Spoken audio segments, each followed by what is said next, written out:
going to make sure there aren't people coming in, because you seem like a very sensitive and kind of emotional type of person, which is fine. You're a woman.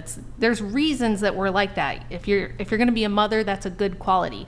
But that's why you need a man who is like strong, steady, stable, and going to provide the stability.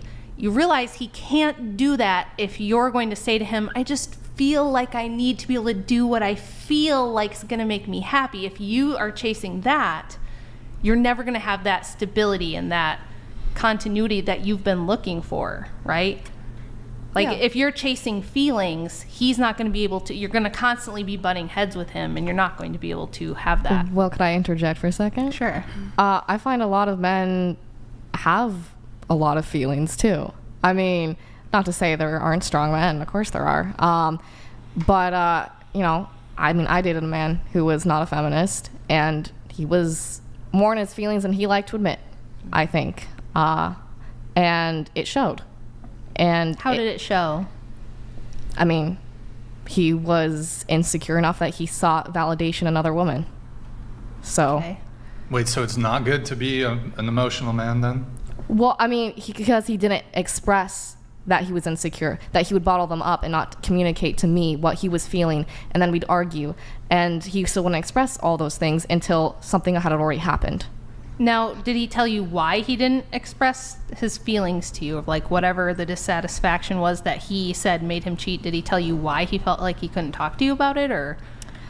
I mean, I would ask, and you know, he'd be like, well, I didn't feel validated because he's like, you're not giving me enough compliments or something like that. I'm like, I feel like I give you a lot of compliments, but you know, I'll try more, and it still didn't stop things from happening.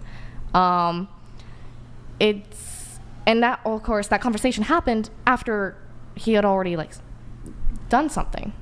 And so these are conversations that need to happen beforehand. So what it sounds like to me is that he didn't have strong enough boundaries to begin with, because if he was like a man who had strong boundaries, like my husband, if he was not happy, he wouldn't just like go cheat. He'd be like, this is what I expect, and this is what my needs are, and if you can't meet that, he would. He did. He gave me a bunch of boundaries and morals, as he put it, and I would either abide or compromise on them, because you know I believe that we need to have those conversations. But then he's like, whatever moral I set for you is also set for me. But then. Okay. Obviously these things happened. So what was it that he came to you and said, this is my boundary, that you felt like some of the things you respected and other things you compromised on? Like, can you give me any specific examples? For example, let's see. He didn't want me to go out to the clubs with friends or whatever. Not that I was ever a very partying person. But because I did it maybe once in a month, he was like, that's too much. I'm like, well, I'm going to be surrounded with friends. He's like, I got to be there. And then I'm like, okay, hey, do you want to go with us? And be like, I don't want to go. And I was like, okay, well. And I'm like, well, then can I go with the friends? I'm like, no.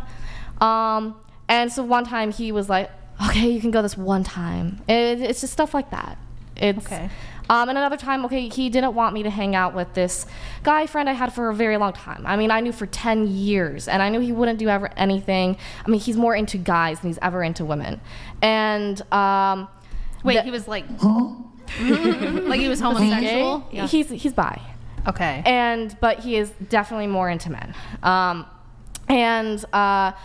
So, and I was like, hey, I'm gonna hang out with him. I even, communicated with him beforehand. I'm like, you gave me permission to hang out with this person before, so I am now communicating to you. This is someone I'm going to hang out with today. And he got really upset by that. And he was like, well, you didn't say it would be at, their place. I'm like, yeah, but all their siblings are there. And So, I mean, like, did he say you hanging out with other dudes, regardless of their sexual orientation, is a deal breaker for me? Like, did he tell you that? well, we, went through my friends list, and I was like, well, how do you feel about this person? How do you feel about that person? And I'm like, how do you feel about new people coming in? So we'd have those conversations. So if he had said that, if he had said, look, if I'm going to be in a relationship with you, I don't want you hanging out with dude friends without me. Like, if it's couples and we're hanging out together, that's fine. Or if we're in a group and there's guys in the group, that's fine. Yeah. But I don't want you to, like, go off with your guy friend. How would you have reacted to that? I mean, I'm not gonna lie, I didn't like it. I didn't. But that was one of the compromises. So do you think you'd be attracted to a guy who had no problem with you hanging out with other dudes? Do you think that you would still be attracted and, like, want a guy like that? I don't think I'd do it again. Because, I know the friends I've made, and I've not had a problem. Can I say something? Yeah. I feel like it all just comes down to trust. Like, if you and your partner have an understanding of, like, you wouldn't be doing anything if I'm not there, I'm not going to do anything if you're not there, or just like that understanding, it shouldn't be an issue if you want to hang out with your friends. I think that's lies that women tell themselves so that they can do what they want, to be honest if I with you. trust you. Because if you're in a committed relationship, and if the purpose of the relationship is eventually marriage, which seems like you guys, even though you have very loose, like, boundaries about relationships, like you're very open and you're really modern about things, like, everybody kind of says they want to get married at a certain point. So it's like, you're all saying, I want a strong man who's going to lead, who's got his shit together, who isn't in his feelings, who has, if he has a boundary, he's going to be upfront, he's not going to violate it later. Yeah. But then on the other hand, you're like, but I also want him to let me hang out with my guy friends, and I want him to be okay with me dabbling with women, and I want him to let me do what I want when I want. Do you see, like, where I'm going with it? How it sounds like you guys kind of want the strong guy who's going to hold it together, but you also want him to, like, let you do whatever you want. Well, let me ask you this. Why does a man, not wanting you to hang out with a guy friend equate to a strong man? Why does that make them a strong man? Why do I need a leash?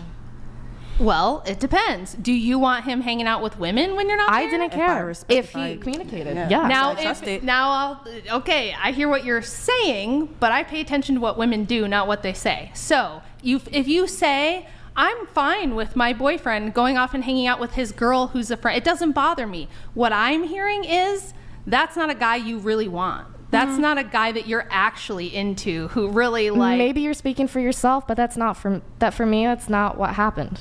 I loved him. I wanted a whole future with him. But not enough to not hang out with the guy friends. Right. But not enough to not remember, I compromised. I didn't hang out with guy friends unless he said, this is okay. Period. And I even went out of my way. I'm like, hey, meet them, assess them for yourself. Right, I agree. And yeah. Oh, I have a question. Yeah. So you said that your most recent boyfriend cheated on you. I'm curious, did he cheat on you with a woman or with a man? Because you said he's bi, right? No, that was the friend. Wait. The guy friend I have, that's not my boy, or ex, I should say. Oh. Yeah. I thought you were dating a bi. It sounded like you were dating a guy who's bi. Okay. Wants to hang out with the bi friend. Okay, Yeah. all right. Never mind. Go ahead. Continue with your... We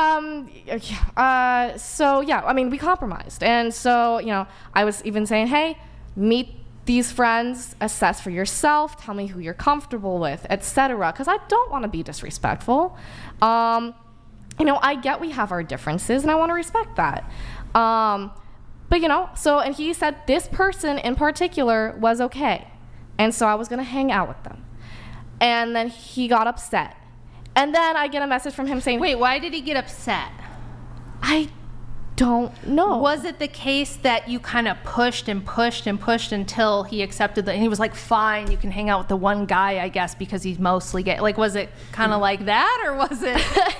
Or was he like, oh no, Joey is fine, hang out with Joey all you want, and then he just randomly got upset for no reason? Or? No, this was something we agreed to for a long time, and it finally came down. And mind you, the whole hangout that was supposed to happen was supposed to be kind of just professional. I was helping him with a film project. And yes, it was going to be at his home, but he has this home with a bunch of other siblings, and it wasn't just going to be him. And I wasn't going to his room. I have never been in his room, actually. And So why did he get upset is what I'm trying to Because ask. he wasn't aware at the time that I was going to the apartment. Okay, sure, I didn't say that. But, I mean, I explained the situation to him, and he was still upset. And then he was like, okay, you know what, I'm going to hang out with a friend. I'm like, friend, define friend. And so he said it was a woman. I was like, okay, what's her name? And her name is Hannah. And then I was like, I've never heard you mention her before. And he's like, oh yeah, I met her yesterday at Journeys. She was helping me buy a shoe. I'm like, and suddenly this is a friend you're gonna hang out with one-on-one. And he's like, yeah, you shouldn't have a problem with that. You got to hang out with your friend. I'm like, that's different. That's a total stranger. You don't know her. I don't know her. So it sounds to me like he was trying to give you a taste of your own medicine so you could feel how he was But it's a feeling. total stranger that he had never even really met. Maybe it was, but I mean, statistically, you're more likely Here's the to thing. cheat with a guy who's your friend. Sure, and men know this. I understand They that. know True, this, yeah. I'm not going to disagree. It's if you know someone who's familiar, it does make it easier. Yeah. You know, but in this case, yeah, it was a total stranger, and I know he was trying to give me a taste of my own medicine, but you know, it's a completely different situation. I know my friend for 10 years. This is someone he met yesterday, and this is someone that we had a communication about. This is someone we never spoke about, never even knew, and so it's those kind of things. If that makes any kind of sense. Yeah, makes sense. I feel like it's a situation that completely could have been avoided, though.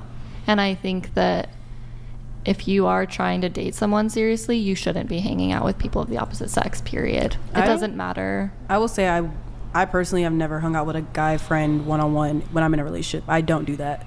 But what I will say is that if I have a guy friend that I knew before my relationship and I introduce them and we hang out together, I think that is fine. I'll say Well, that. let's continue going around the table. So would you date a guy who's not a feminist? Yeah. Yeah. Yes. I don't think I would. You wouldn't. Okay, what about you? Could you go explain what a feminist is? Well, I mean, didn't you describe yourself as a feminist? Could you explain a little? Well, okay, so that I would argue that the most charitable at least the most charitable definition I would give feminism is it's a woman's advocacy movement. Mm-hmm. That's the most charitable definition I give it. I don't even believe it's in the most charitable form. It's a movement for equality. I think it's a woman's advocacy movement. Yes. There's nothing wrong with that. I don't think it has any interest in equality, though. Mm-hmm. So, yeah, it's Okay. women's advocacy. Both of you guys. The reality, but that's me being charitable. I would argue the reality of feminism is it's something along the lines of women's advocacy steeped in conspiracy theories, and there's bare minimum like some degree of male bigotry, bias, even misandry, hatred of men. Yeah, that's my more accurate sense of what feminism is. Okay. Can I change my answer? I don't think that I'm a feminist. Oh, okay. Good job. I'm noticing a pattern. Are you noticing a pattern? They all say they're a feminist, and then when we further define, they're like, no, I don't want to identify with that, right? But then when we get probing questions going, we kind of find out that they are feminists. So. Let me ask a couple questions that could perhaps help with this. So, you've got a boyfriend over here. I do. With him, or just like if you were ever to, go back out there and date, who do you think should pay on a first date? The man or the woman? Like the very first date? Yeah, first date. I mean, I guess if he's taking you out, then he Then- could pay for it. then But the guy. like throughout the relationship, I feel like it shouldn't just be him. Okay, so first date should be the guy. What about the first few dates? I would split. I would offer, like when we were first starting to date, I would like, if he pays for the dinner, then maybe I'll get dessert. Or, like, Okay, so we would pay for 80% and you would pay for 20% of the bill? Typically, if my understanding of eating out, dessert is typically going to be a fraction of maybe it's $5. It doesn't have to be like dinner and dessert. It could be like, if we're going to the movies, then he could buy the tickets, or then I'll get the snacks. With your boyfriend for the first date, did he pay for it? I'm pretty sure he got the tickets and I got the snacks. Okay. What about you? If you end up on a first date with a guy, would you like him to pay, or are you okay 50-50? I'm okay with 50-50 for like the first date. Yeah. What about dates beyond the first date? I think it would be like, it shouldn't have to be like exactly 50-50, but I'm okay with like, you like if we're like more serious about it, like, we just kind of like pay for each other, and it's not like something like super like strict, I guess. Like, Okay, he gets one, you get one. yeah, kind of okay. like that. What about you? Absolutely. Pay- Absolutely what? Pay on the first date. The guy should pay on the first date. Yes. Okay. What about you? Yes, the guy should pay on the first date. The guy should pay on the first date. I don't think so. I mean, look, if they're asking for, they're like, I want to take you to a super expensive restaurant. I don't have the money for that. I'm going to communicate that. And if they're like, okay, then let's go somewhere cheaper, cool. That's fine with me. I don't care. Okay. But I will split. That's fair. Okay, Yeah. so if he's asking you somewhere expensive, then yeah. Yeah. Okay. What about you? Who should pay? Men. Men should pay. Okay. Didn't you say you were a feminist? Feminist. Not a said feminist. 50-50. Hey, Not I a said feminist. split. Feminist. 50-50. Okay. Well, I mean, split. Here's another question that we can kind of figure out here. Should women be drafted? This is an into the efforts military? to figure out if you Yes. guys are feminist or not. Should women be drafted in the military? Like, by drafted, do you mean like when you turn 18, like you're automatically? Okay, yeah, so men have to register for the selective service. Currently, there's not a draft in the United States, but all men in the United States at 18, in order to be able to vote and have other benefits, they have to register for the selective service, which would then make them subject to military conscription in the case that there was a military conflict which required a draft. So do you think women should be subject to selective service draft? Forced? Absolutely not. Absolutely not. Okay. I wouldn't even trust women to like fight for our country unless that's like that's their thing. You know, like if you're like that type of woman that you feel like you're stronger and stuff like that. But I just feel like no. Okay. What do you think? Well, hold on. So you think they should be drafted based on how they feel? No, About- I'm not saying that at all. I'm saying if like willingly, if you just want to. She's saying if they want to No, volunteer. just really want to volunteer. Yeah, If yeah. they want to volunteer, yes. Yeah, but then yeah, this just defeats Which the is- purpose. Exactly. Yeah, I mean, Right. Well, that's what we currently have. yeah, but I guess we should be drafted because I mean, Okay. All right. I mean, plenty of men don't want to join. okay. Plenty of men, plenty of men, plenty of women. Doesn't matter. Okay. If we gotta do what we gotta do, I mean, yeah. Now, here's the interesting thing. You guys both have different opinions on this. I still don't know which is actually like the actual feminist position, because we'll have feminists who will argue. It's actually, we had one last week with Andrew, Yeah. who said, well, it's not equitable. It's not equity for women to be drafted. That's a whole nother thing. Interesting. But what about you? No. No? Okay. No, women should not be drafted. Should not be drafted, No. but they should be paid equally in sporting events. No comment. Okay. No, They shouldn't be drafted? I don't think so. Well, hold on. Okay, so everybody except Anza Yeah. said women shouldn't be drafted, but y'all want to be equal? So wait a sec. How are you equal if the men are the ones that have to fight and die to defend the country? The men are the ones that build and maintain all the infrastructure, right? Like none of this stuff in the studio is built or maintained by women. Do you know that like 90% of infrastructure jobs are still held by men? And that if you look at the top 20 jobs held by women now, in 2024 versus 1924 are almost the exact same. So women have had 100 years to do whatever they want, and they still do the same 20 jobs they did 100 years ago, other than we switched out farm labor for HR work. But other than that, we're secretaries, nurses, daycare ladies, early childhood education, administrative assistants, retail workers, all the same shit that we were a century ago. So if the men are the ones tasked with every time there's a natural disaster, they have to go out and rescue people from the fires and the floodwaters, and every time there's a war, the men have to go and fight it and defend the country, and anytime there's a criminal who needs to be violently arrested, it's going to be a man who goes and does that, not a woman. Where does the equality come in? If we're doing the fluffy jobs, you know, we're all singers, we got a lot of singers and musicians, which is cool, it's great, I love music too. but y'all ain't like rescuing people and doing the heavy lifting or the dirty or the dangerous jobs. Like, who collects the trash? Men. Who does all the steel working and oil rig work and all of the like sewer cleaning? Men. Tower making. We have a video on this, Rachel, actually. Nick, remember that video we were looking at yesterday? I think it might still be on one of the tabs. Let's watch this. Is it audio? No audio. No audio. Go ahead. Oh, there's no audio on it. Yeah, go ahead. Are you ready to work on an oil rig? All right. Come on, feminists, get in there. You Those can are do some it. roughnecks.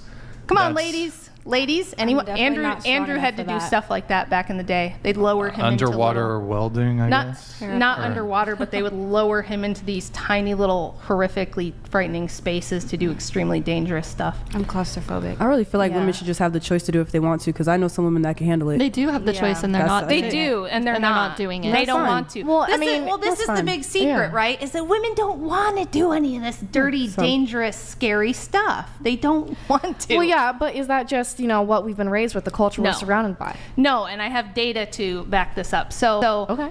if you Oh, is there more, Nick? Just let it play. yeah, we'll just let it play.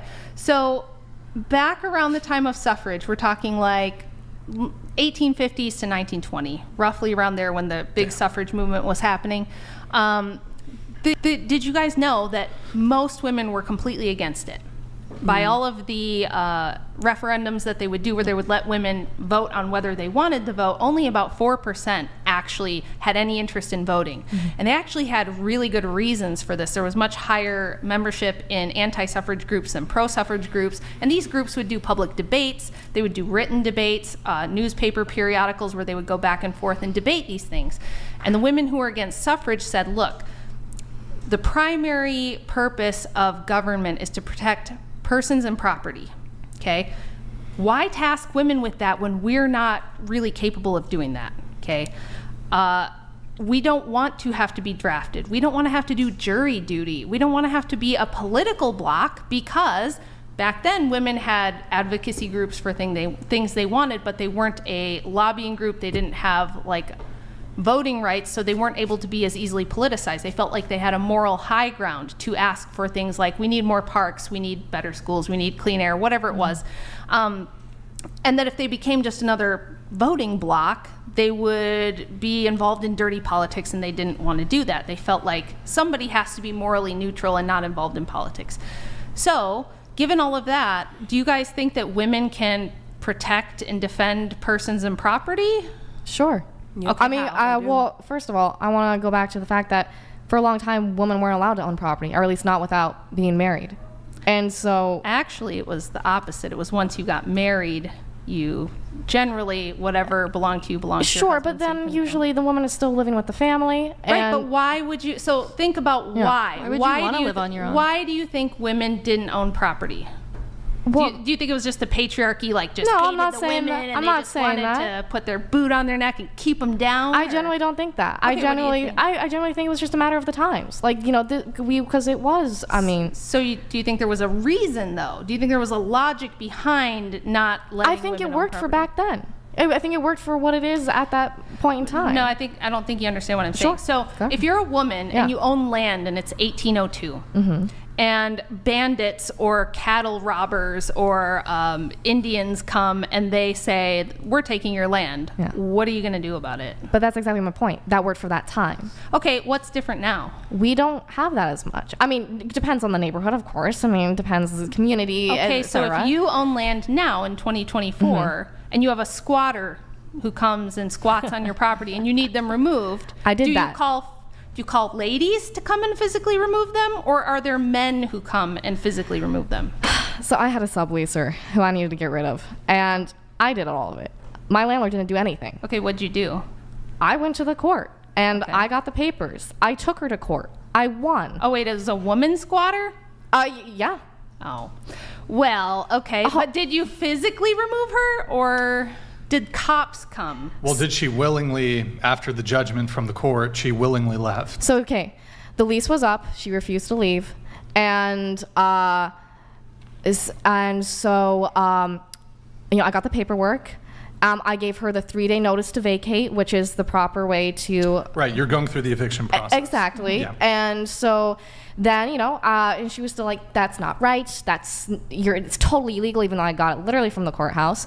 And so then we're like, okay, let's get the proper eviction papers. Mind you, we still had the papers escorted by cops. So did you both went to the court and there was like the eviction trial? Yeah, and we did. Okay. Well, I mean, not the eviction trial. So She did leave within the 5 days of receiving the eviction. Oh, okay. Yeah. But, so let's say she stayed there, right? Yeah. Because I think this is what Rachel is getting at. Let's say she stayed there, you even won the eviction case, Yeah. the judge did an order, I don't know, typically after the eviction, I think they have another period of time. It depends on the state. Yeah. It can be 10 days, 30 days, whatever it is. And then the cops will come after a certain period of time and then forcibly remove the person. I think what Rachel's trying to get at is Right. who's going to forcibly remove the person, whether man or woman, if they were, even after getting a judgment from a court, they still refuse to leave. Right. Okay. So in this case, because she left within the 5 days, I didn't have to have the sheriff remove her. Right. But at least when I was giving the papers, the cops that were there were men and women. Yes, primarily men, but there were women. I mean, Right, who's to say there can't be more? Well, you're talking about the process server. So you served her with the. So it was my mother who served her, but because of the threats she was making, we had her escorted by Foot Patrol. Ah, and that was not like a bunch of strong, independent women who marched. It her was out a of man there. and a woman. Okay, and if it had just been a woman, do you see what I'm getting at? Do you see like who defends our national borders? Not a bunch of feminists, right? The use of force is still always going to be men. I mean, of course, like when you come men down are to taller and bigger. Of course, Yeah. they're gonna have Yeah, that you getting it? physical. Well, I always got it. I always Right. understood. Right. I mean, going back to the sports things. I mean, the men are gonna be able to do things that women just physically right. can't. But So when we talk about equality, the only equality women have is the illusion of equality granted to them and provided for them by men. sure. I mean, that's why I think it depends on the context when it comes to equality. Personally, If you have to appeal to men and say, men, let us be equal. We demand equality. And the men go, fine, we'll enforce equality. Is that really equality? well, that's why I think it depends on how it is being handled. Personally, I think So it's up to the men, basically. It's always going to when Well, you get because down they're to it, already be up in to that the men. position. If we could flip it, and then they'd have to ask us, right? I mean, Okay. So you think we could put women on all the oil rigs, and we could put women in the Senate, we could put women in the military as generals, we could make them sheriffs, and that would work out fine? yeah. You think so? Okay. I mean, well, here's the thing. I mean, okay. For example, I remember watching this one show. I think it was called Stars and Stripes, and it took a bunch of celebrities and put them in the position of military. It had men, it had women. The person who ended up winning was the skier Peekaboo Streets, and she was a woman. She beat out actually Sarah Palin. That guy. She ended up beating out like Sarah Palin's husband, and this is a reality Wait, show? where's this going? Where is this going? well, for example, she ended up winning. She was in, but they were all put in position of military, and she ended up winning. It was a woman. So do you think that men and women are the same? I don't think they're the same. I don't. I think physically there are differences. Okay. Just physically though, like you don't think that men have certain strengths and women have certain strengths, and they each have like different divinely appointed roles in existence? Well, I mean, I'm an atheist personally. Okay. Okay. Do you think that they have appointed roles in society in order for society to be mostly successful? I think that's how it's come to be. So can I ask you another question? Yeah. Do you think that women are happier today, or do you think that they were happier before all of this stuff? I That's a good think question. Because it's proven that women Well- are way less happier today. okay, but is that just the stats we're looking at now? As in, like, those are the stats we're taking? That's just ignorance is bliss. Yeah, because I mean, for example, like people like to make the argument that we're seeing a rise in autism. Okay, is it the fact that there's a rise in autism, or did we just not take into account the fact that we didn't know what it was before. Well, so Well, I think people know I what can happiness actually was. explain this because it's like my area of specialty. Sure. There's surveys that were done, like very large scale surveys that were done in the 70s, and then again in the 90s, and then again in the early 2000s. So the first one that came out was called The Paradox of Female Happiness, where when they surveyed women all over the West and asked them if they were what their satisfaction levels were, a ton of different metrics were used. In the 70s, pretty good, pretty happy, not a lot wrong. By the time we get to the 90s and they repeat the survey, women are declining in happiness in the places that they have the most freedom, the most egalitarian society. So the places where women have the most equality are the places where we see them not only reporting that they have higher levels of unhappiness, but also we see a rise in alcoholism, fetal alcohol syndrome, depression, anxiety, prescription drug use. Every metric they look at, women are reporting that they are less happy. Now, there's a lot of reasons we could talk about why that might be. Sure.